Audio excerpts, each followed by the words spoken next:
এইভাবে একবার রুই কালিয়া বানিয়েই দেখো না, সবার তাক লেগে যাবে। সুনাম করতে করতে কারুর মুখে যেন ব্যথাই হবে না। কাতলা মাছের পিসগুলোকে নুন হলুদ দিয়ে মাখিয়ে ভাজতে বসিয়ে চললাম মশলা রেডি করতে।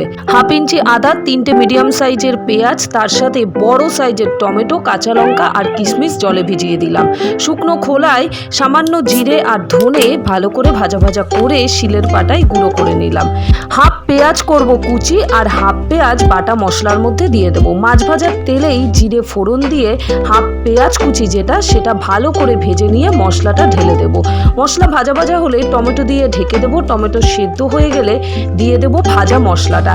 এবার ভালো করে কষিয়ে তেল ছাড়লে দিয়ে দেবো জল। জল ফুটে উঠলে দিয়ে দেবো মাছগুলো। এবার দেখো যা সুন্দর কালার আর গন্ধ এসছে না। নামানোর সময় গরম মশলা দিয়ে গরম ভাতে সার্ভ করে দাও। সাবস্ক্রাইব।